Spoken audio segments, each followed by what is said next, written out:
আসসালামু আলাইকুম বন্ধুরা, welcome to green village channel. আবার একটা নতুন ভিডিও নিয়ে চলে এসেছি আমার গ্রিন ভিলেজ চ্যানেলে। আজকে ভিডিওটা হচ্ছে বন্ধু যে আমনে ধান চাষের নিয়ে।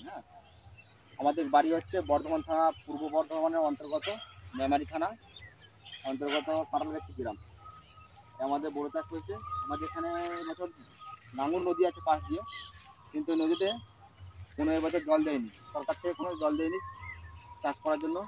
এই যে চাষ হয়েছে দেখছেন, এটুকু জলে আর তেলে সমান হয়ে গেছে। আমাদের লাভ কি দেখবো, জলে তেলে সমান, মানে বুঝতে পারছো চাষের অবস্থা খুবই খারাপ। এই ধান ফুলিয়েছে, উপরওয়ালা যদি চাই তাহলে ধান ঘরে যাবে, আর না চাইলে যাবে না।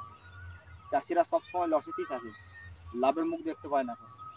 তো সবাই দোয়া করবে যেন এই ফসল যেন আমরা ধান ঘরে নিয়ে যেতে পারি। আর ধান আলহামদুলিল্লাহ এখনও পর্যন্ত ভালোই হয়েছে, মাঠে ধান সুন্দর হয়েছে। আর ছিটে ছিটে জমিতে জল দিয়ে দিয়ে, এখন তো জল দিয়ে নিয়ে বছর নদীতে, সে কারণে চেষ্টা হচ্ছে খুব, তাই জন্য বলছি মেশিনে যেটুকুনি তেল ঢালা হচ্ছে সেইটুকুনি তেল জল বার হচ্ছে। আর এই যে এইটুকু বেশি করা হয়নি, সামান্য খানিকটা জমি করা হয়েছে, 2-10-15 জমি চাষ করা হয়েছে। বাকি এদিকে সব দেখাও, এদিকে সব জমি সব ফাঁকা পড়ে আছে, মাঠকে মাঠ।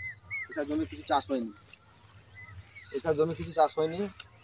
যদি বড়োই জল দিত সরকার থেকে তাহলে এই জমি সব চাষ হতো। তাছাড়া চাষের এবছর পরিস্থিতি খারাপ, আলুতে আমরা লস খেয়েছি। আলু বিঘেতে 10খানা করে আলু হয়েছে, যেখানে 120খানা 100খানা বর্ধমান ডিস্ট্রিক্টের পূর্ব বর্ধমানের নাম থেকে রেকর্ড থাকে 120খানা আলু, সেখানে বিঘেই 10খানা মাত্র আলু হয়েছে। লসে লসে লসে লসে চাষিরা নাজেহাল। এবছর কেউ ঈদে এবছর ঠিকভাবে জামা কাপড় কিনতে পারেনি, কারোর ঘরেতে এখনো জামা কাপড়, বহু মানুষের ঘরে এখনো জামা কাপড় জুটিনি। এর থেকে দুঃখের কিছু আর বলার নেই।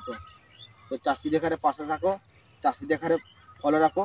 আর আমার চ্যানেলের নতুন নতুন ভিডিও পাওয়ার জন্য লাইক, কমেন্ট আর সাবস্ক্রাইব করে দেবে। All the best.